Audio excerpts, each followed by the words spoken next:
Boa tarde a todos. Viva Cristo Rei, viva Portugal. Meus caros, vamos então dar continuidade ao nosso bom combate, à nossa luta no que diz respeito à não só defesa da pátria, como à defesa da Santa Igreja, como à denúncia do mundo que nos rodeia, que as pessoas não conseguem discernir por efetivamente estarem numa verdadeira escravatura mental, não conseguirem compreender aquilo que está à sua volta, que é uma realidade que já vem muito para trás, desde o tempo do liberalismo, desde o tempo da Revolução das Luzes, que são luzes obviamente postiças, porque foram orquestrações dos senhores do Avental, não é? Que eu agora não quero referir exatamente quem, mas à medida que forem acompanhando o que vamos falar, vão perceber. E o tema que eu gostava de trazer hoje para discussão é exatamente a simbologia esotérica, a simbologia ocultista que está presente em todo o mundo, em quase todas as expressões do mundo, do homem moderno, um, e que a generalidade das pessoas não compreende porque é que têm um caráter maligno, porque é que têm um caráter luciferiano, satânico, e que, naturalmente, as pessoas que estão ao lado de Cristo, as pessoas que são portadoras dessa luz, devem combatê-la, devem combater esta simbologia, devem denunciá-la e devem, dentro dos possíveis, explicá-la. Hum, naturalmente que as verdadeiras amebas bípedes, amebas com duas pernas, serão os primeiros a recorrer aos mais débeis insultos, como sendo agora a designação que se utilizou para pessoas que abordam este tipo de assuntos como chalupas, quando são miseráveis figurinhas com baixíssimo interesse intelectual, baixíssima capacidade de raciocínio e, acima de tudo, uma ausência brutal de embasamento daquilo que eles procuram refutar. Portanto, eles tentam refutar uma realidade que lhes é estranha, que eles não compreendem, que eles não dominam e que profundamente desconhecem, como aliás desconhecem quase tudo o que é relevante, porque são pessoas lamentavelmente doutrinadas e que merecem mais a minha compaixão do que a minha raiva.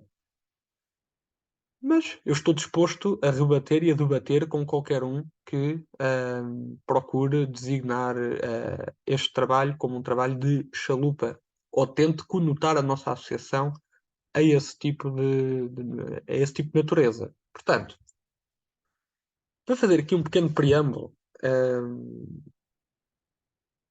desde sempre, desde tempos imemoriais da história, que o ser humano tem necessidade de se expressar por símbolos. Porque os símbolos, no fundo, traduzem aquilo que as palavras não conseguem explicar. O símbolo tem um caráter, digamos assim, de pertença, muitas vezes comunitária, muitas vezes na ordem das ideias, muitas vezes na ordem das nações, portanto, a identificação de uma comunidade aos símbolos de uma nação, muitas vezes na tradução de um pensamento. Mas, acima de tudo, o símbolo, a simbologia traduz o que não se explica. Está ali na divisão entre, ou está no meio entre o esotérico e o exotérico. Ok? Ahm, a simbologia, obviamente, que pode ser uma simbologia benigna, como pode ser uma simbologia maligna. O cristianismo, a verdadeira igreja, está pejada de simbologia, como nós sabemos. O Espírito Santo é representado, o peixe é um símbolo cristão associado à ideia do pescador de homens, de uma passagem bíblica, a pomba que representa o Espírito Santo, a Santa Cruz que representa a crucificação e a ressurreição de Nosso Senhor, o Sagrado Coração de Jesus, enfim, há uma panóplia considerável e rica de simbologia cristã, que é a simbologia benigna, porque é uma simbologia que nos aproxima de Deus e que representa o bem supremo e representa a verdade. Mas, em contraste, também existe a simbologia ah, que é antagónica àquela que eu estava a falar agora. A simbologia cristã, que é a simbologia pagã, oculta, esotérica, satânica, que está em confronto com o cristianismo e está em confronto com a verdade. E é o seguinte, por uma mera lógica de inferência e de dedução, através aqui de um método dedutivo, nós podemos concluir o seguinte, fazendo aqui um pequeno exemplo. Se nós, agora usando um exemplo mais coloquial, se nós olharmos para um benfiquista, por exemplo, que tenha uma camisola do seu clube, que tenha um cachecol do seu clube, que tenha, enfim, símbolos do clube que o possam identificar ao clube, a generalidade das pessoas assumirá que a pessoa pertence àquele clube, que segue aquele clube e que se identifica com os valores daquele clube. Do mesmo modo, se nós virmos uma piedosa senhora a rezar o terço dentro da igreja, acompanhada com medalhas de santos, nós partimos, obviamente, do princípio que aquela pessoa é uma pessoa que professa os valores do cristianismo. Então, porque é que nós, por inferência, por lógica, por dedução, não chegamos à mesma conclusão relativamente àqueles que demonstram símbolos ligados a sociedades secretas, ligados a grupos satânicos, ligados a grupos responsáveis pela destruição da sociedade através da infiltração nas escolas, nas ciências, no entretenimento e que propagam esta simbologia de forma muito objetiva, com um alcance de milhões de pessoas, porque é que nós não assumimos isto como sendo algo maligno e como colocando essas pessoas nas devidas categorias? O que é que diverge isto daquilo? Porque as pessoas hipocritamente associam um homem cristão ou um homem adepto de um clube de futebol a uma coisa comum, enquanto que o outro, que exibe simbologia, por exemplo, de sociedades secretas ou satânicas, é um mero excêntrico. Então, nesse caso, temos que assumir que a generalidade das grandes empresas internacionais, das figuras da indústria do entretenimento, de milhares e milhares e milhares de pessoas que publicamente já demonstraram esse símbolo, todas elas são pessoas cêntricas. E coincidentemente são as pessoas mais proeminentes, as pessoas mais poderosas, as pessoas com maior alcance a nível mundial que fazem a exibição exata dessa simbologia. Certamente é tudo coincidência, né? É tudo coincidência que em centenas e centenas de videoclipes nós encontremos um olho de Horus, encontremos um pentagrama, encontremos a simbologia da coruja de Moloch, encontremos a apologia a labaredas do inferno, encontremos o bode que representa Baphomet, que é um dos símbolos dos Senhores do Avental. Portanto, tudo isso é coincidência, certamente. O que é que acontece? A arte é uma virtude humana como a expressão da natureza criativa de Deus, não é? Deus é criador. E como nós somos criados à semelhança e imagem de Deus, nós temos também uma componente de criatividade. E a arte sempre foi uma das formas de exaltar a Deus e de dignificar o homem. A boa arte. Ora, desde o liberalismo para a frente, com a infiltração do avental na sociedade, a arte foi apropriada por esse tipo de gente que financia esse tipo de trabalho, com a intenção clara de propagar a destruição do cristianismo e de corromper as mentes mais juvenis, de manipulando-as e levando-as a adotar essas simbologias como sendo algo aceitável e bom. Obviamente que se nós temos numa indústria de entretenimento onde a generalidade dos videoclipes, ou muitos videoclipes, fazem um incentivo claro ao aborto, à, à sexualidade precoce, à violência, às armas, ao consumo de droga, isso tem um efeito imediato no consumidor jovem. E, e não sejamos hipócritas, porque é exatamente isso que acontece. E quantas das vezes já ouvi justificação de alguns desses miúdos dizendo: eu faço isto porque o meu ídolo faz. O meu ídolo faz. A minha referência faz. Eu consumo drogas porque ouvi uma determinada música, ouvi um determinado videoclipe e eu quis sentir-me integrado com os meus amigos porque eles ouviam aquela figura. E isto é muito comum. Portanto, porque os jovens são uma esponja emocional. Os jovens são uma esponja que adere muito facilmente a esta simbologia, ok? Da mesma forma, se nós tivermos um público de 10, 11, 12 anos que assista a determinadas séries infantis onde há uma sexualidade precoce na adolescência, a pessoa sentir-se-á inspirada a ter esse tipo de comportamento. E isso é muito curioso porque eu pergunto qual é a relevância de nós termos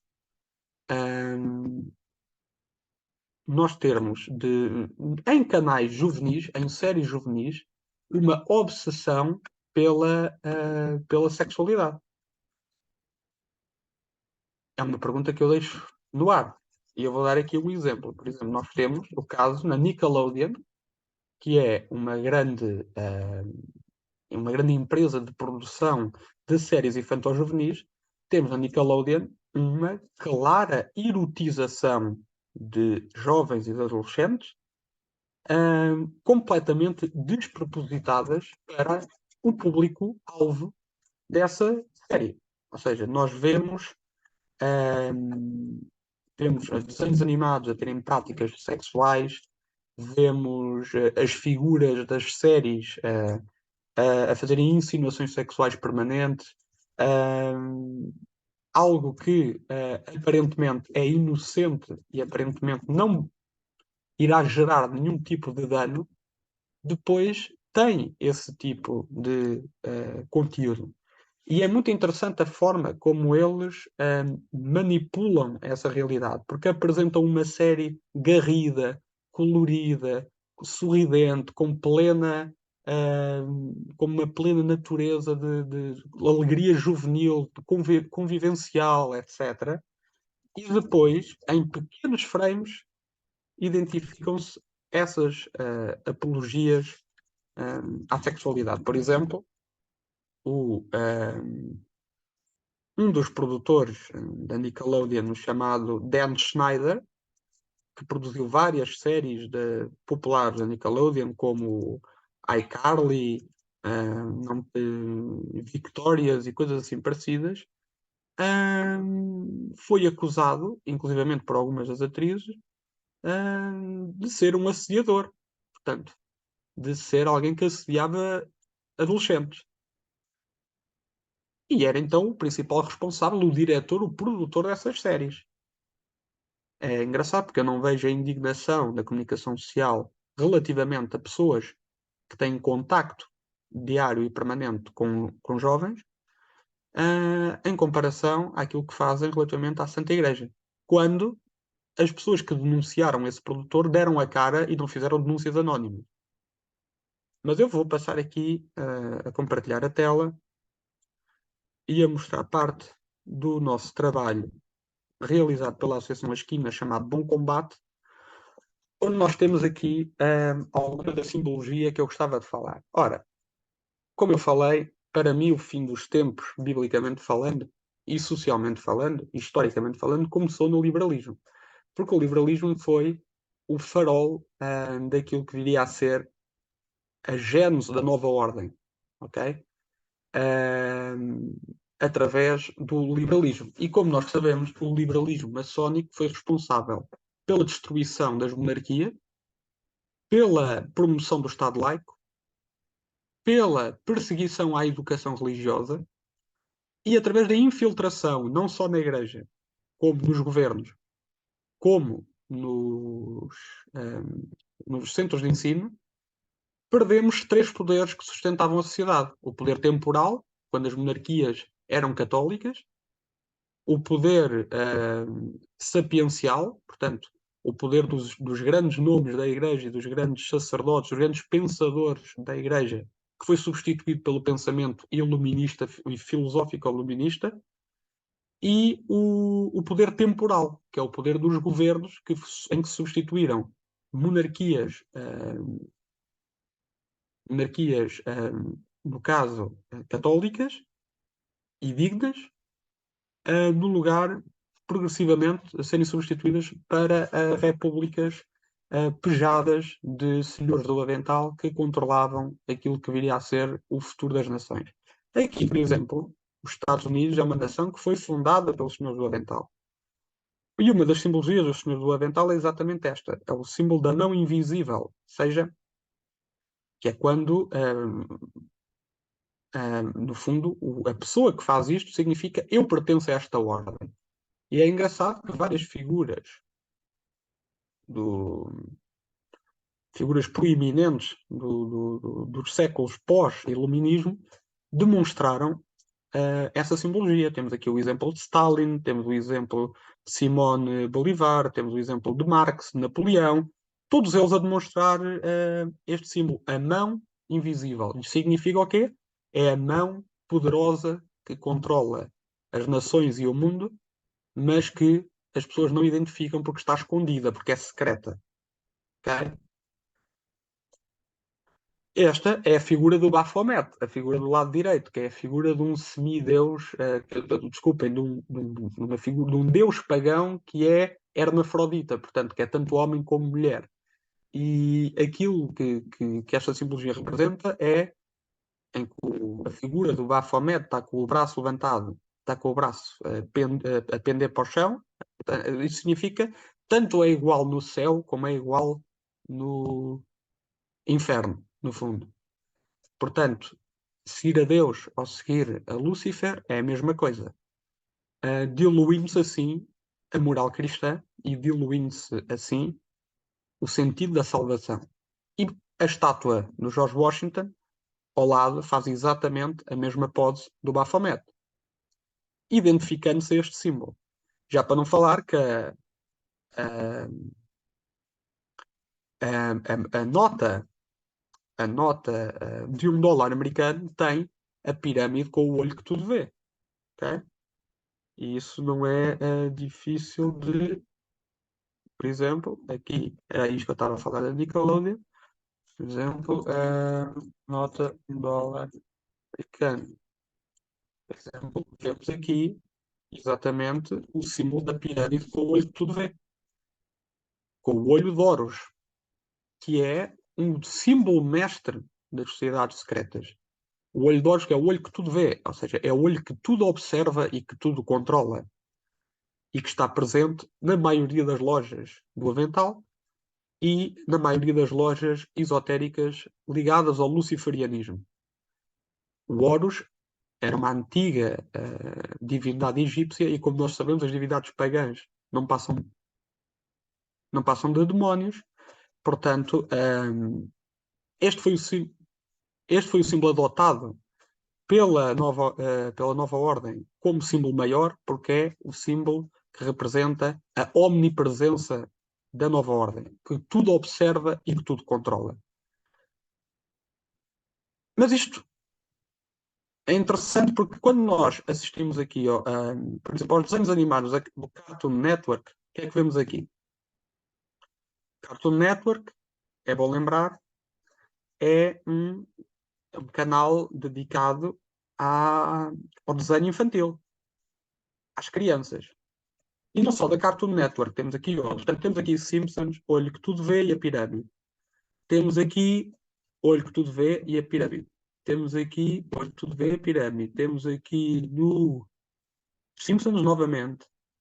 Aqui o SpongeBob a fazer como é no céu, é no inferno, igual ao Baphomet. Certo? Temos aqui, mais, desculpa, aqui embaixo. Depois, os artistas musicais.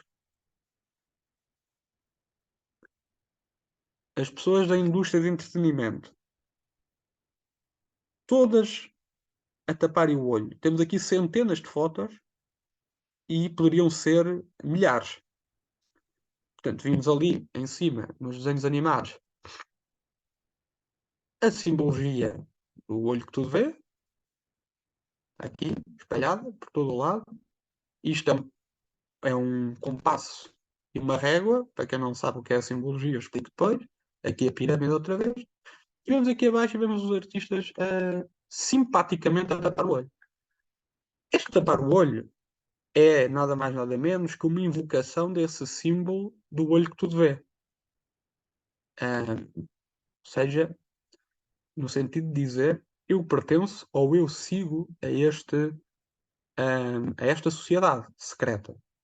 E eu volto a dizer, quem é que em sã consciência no desenho animado vai incluir simbologia de uma sociedade secreta? Pergunto. E quem é que em sã consciência acredita que todas estas figuras públicas que fazem o mesmo símbolo estão apenas a obedecer a, ao mero, estão apenas a serem, digamos assim, levadas pela mera coincidência, ou então pelo chamado, pela chamada sugestão. Mas mesmo que eventualmente estas pessoas fossem requisitadas para fazer isto por um fotógrafo, é porque já existia uma, uma pressão da parte das agências, como por parte dos, como por parte dos agentes, dos representantes, para o fazer. Aliás, o Michael Jackson falou disso.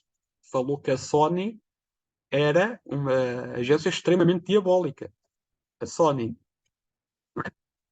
a agência Sony, coincidentemente, isto, onde é que está? Não estou a encontrar o que queria. Não estou a encontrar o que queria, mas não faz mal. Ok. Não faz mal. Portanto, o Michael Jackson fez esse testemunho. O DMX, um rapper que morreu há cerca de 2 anos, fez o mesmo testemunho. Um, o Mel Gibson, entre outros, em que disseram que, de facto, existia ocultismo satânico dentro da indústria do entretenimento, e que isso era, evidentemente, abafado pelos mídias e omitido pelos mídias. Já para não falar de que Hollywood é também um antro de pedofilia. Ok? É um antro de pedofilia. Ora, aqui está. Elijah Wood, escândalo de pedofilia em Hollywood. Ex-astros infantis que denunciam abusos sexuais em Hollywood. O Corey Feldman, ator de Os Goonies, lança um projeto para denunciar rede de pedofilia em Hollywood. O problema de pedofilia em Hollywood. Enfim, pedofilia em Hollywood é abundante. Engraçado. Engraçado. Mas pronto, isto é trágico, mas isto não é referido enfaticamente pela comunicação social, como é quando se fala da Santa Igreja. E depois nós temos aqui algumas letras, por exemplo. Deixa-me lá ver. Não, não é esta parte que eu queria. Peço desculpa. Não é aqui. Desculpem lá interromper. Mas há aqui. Isto aqui é o nosso estudo, só que eu já não. Aqui, olha, exatamente, está aqui aquilo que nós falámos há pouco. Uma das estratégias da indústria, da Disney, da Nickelodeon, de Hollywood, com o objetivo de promover a erotização infantil, que resultará, obviamente, na rejeição, desculpem, na apologia ao pecado e do afastamento das pessoas de Deus, é exatamente o modus operandi é este. Normalmente as figuras públicas, quando aparecem na adolescência, aparecem como uma figura inocente, delicada, juvenil, e passado 2 anos aparecem imensamente erotizadas, extremamente erotizadas, em completo contraste com a figura que tinham anteriormente. E acreditem, isto é feito propositadamente. porque por referência das crianças e dos jovens relativamente ao seu ídolo, vai ter esse impacto quase que imediato. Isso não acontece com todos, naturalmente, as pessoas continuam a ser independentes, mas quando falamos de figuras relativamente jovens, as coisas não são tão líquidas assim. E a própria ciência confirma, e a psicologia confirma, que os jovens são extremamente permissivos à influência das pessoas que elas admiram, nomeadamente figuras públicas. E as pessoas intelectualmente honestas sabem disso e já acompanharam isso de perto na sua própria realidade. Mas eu gostava aqui de passar, porque há mais para falar sobre esta matéria.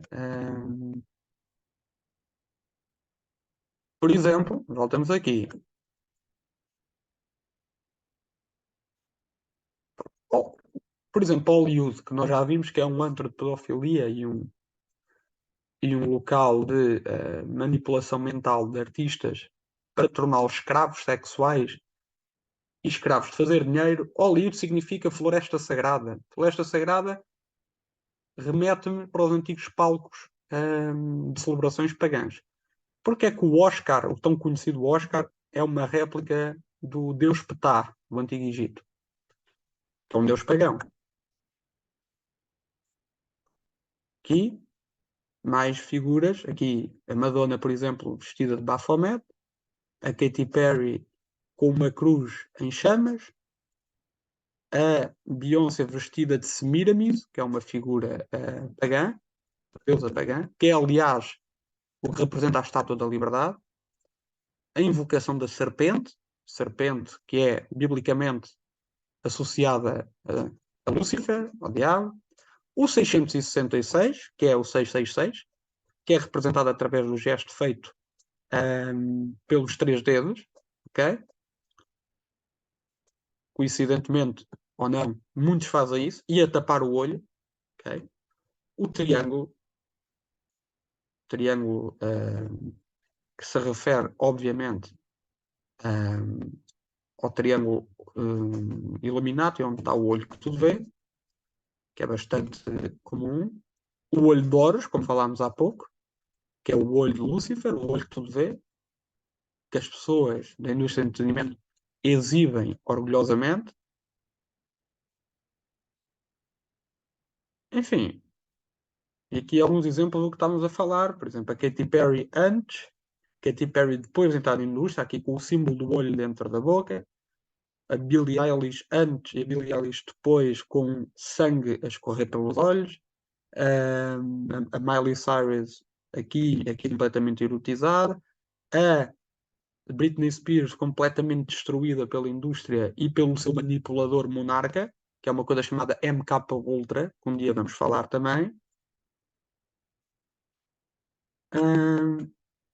Aqui o símbolo do relâmpago. Relâmpago remete também a Satanás, numa passagem bíblica que Nosso Senhor diz: Eu vi Satanás cair do céu que nem um relâmpago. Está, figura permanente do relâmpago. É bom dizer que a seleção de imagens foi muito generosa, porque tinha muito mais para mostrar. Aqui, a promoção do canibalismo em música, que é normalíssimo, não é? Que é uma coisa normalíssima. Aqui, curiosamente, a Lady Gaga está a participar numa coisa que se chama Spiritual Cooking, organizada pela Marina Abramovic, que é um demónio, que é uma figura absolutamente repelente, que está ligada a certos senhores democratas americanos, que eu nem quero dizer o nome, e ligada a uma rede de coisas que eu nem quero dizer, comprovadamente pela Wikileaks.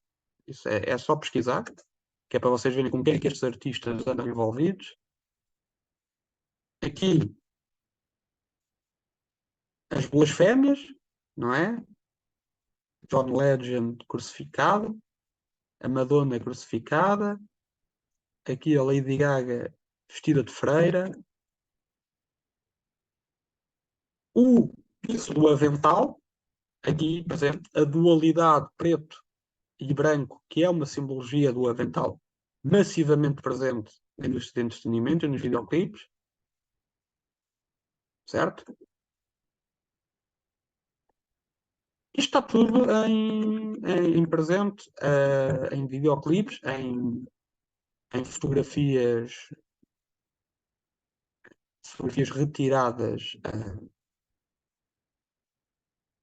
para produções de discos e de álbuns. Vejam aqui a Madonna a fazer o 666, aqui a Madonna rodeada de demónios, a Madonna crucificada, a Madonna com a pirâmide e o olho que tudo vê, e a Madonna vestida de Baphomet. Não sei o que é preciso dizer mais, as pessoas continuam a achar que isto é coincidência, estão no direito delas.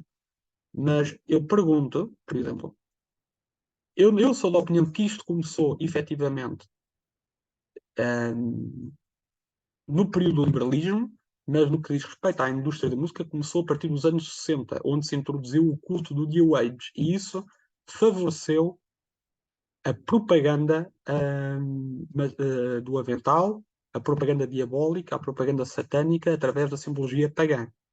E isto chega às casas das pessoas, e isto tem uma. E isto tem uma implicação direta na espiritualidade, no espírito da pessoa, na saúde espiritual das pessoas. Que as pessoas estão a ficar rodeadas de demónios, rodeadas de figuras absolutamente intragáveis, desumanas. As pessoas nem fazem ideia do que é que esses artistas fazem para chegarem ao estrelato. Não fazem ideia. E eu nem posso dizer aqui, senão provavelmente o vídeo será removido. Ok? Mas é só a pessoa fazer alguma pesquisa e ter o discernimento deles e irá chegar às suas conclusões. Hum, mas eu pergunto, por exemplo, como é que nós passamos e nós temos aqui um pequeno videoclipe de uma música, um videoclipe, na verdade, isto é parte de um filme, que é um filme, que é um filme português, que é filme da rádio, ao fim de uma cantiga que é do azul do céu. A letra é belíssima, os valores aqui impressos remetem todos para a virtude do homem, da fé, da família, do respeito, da simplicidade e, e da boa música, da boa voz, da elegância, da postura. Depois disto,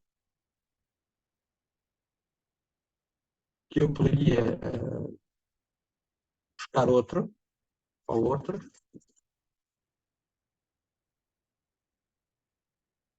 passados 50 anos, sensivelmente, não sei se é este, que há aqui um vídeo deste cavalheiro, que é,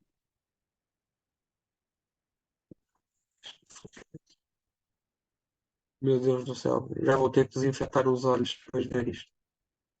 Bem, vou por cá, graças a Deus. Mas era para fazer aqui um. Ah, está aqui. Como é que nós passámos daquele videoclipe do Azul do Céu e poderíamos estar outro cantor de jazz americano ou de músicas de filmes americanos dos anos 30 e 40 e 50 e passamos para isto. Alguém que faz incentivo para escutar sexual. Aqui há a invocação do pônei, como podem ver.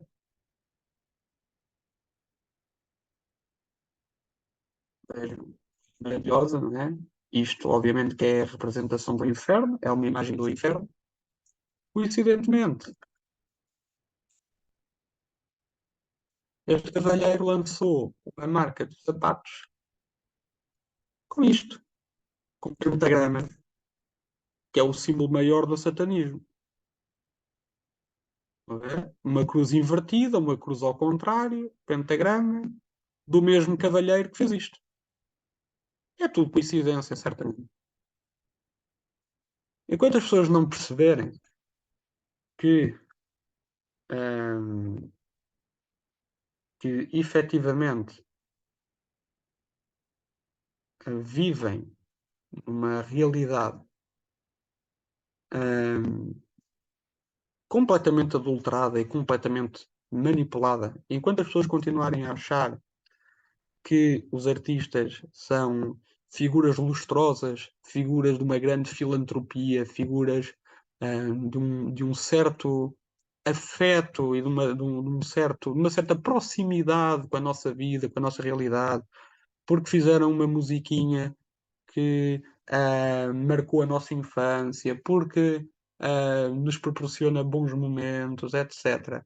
Enquanto as pessoas não perceberem que essa gente efetivamente está envolvida no mundo que elas desconhecem e que não fazem ideia do que elas fazem nas sombras, hum, as pessoas vão continuar a patrocinar isto com visualizações, com compra de discos, com compra de bilhetes de concerto e, acima de tudo, a darem credibilidade a estes fantoches do sistema que são utilizados como instrumentos de engenharia social para manipular o pensamento das massas.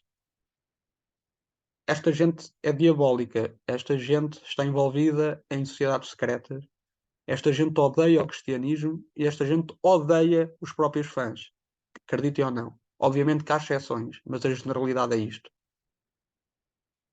Conhecereis a verdade e a verdade vos libertará. Fiquem na graça de Nosso Senhor Jesus Cristo. Viva Portugal, viva Cristo Rei. Obrigado.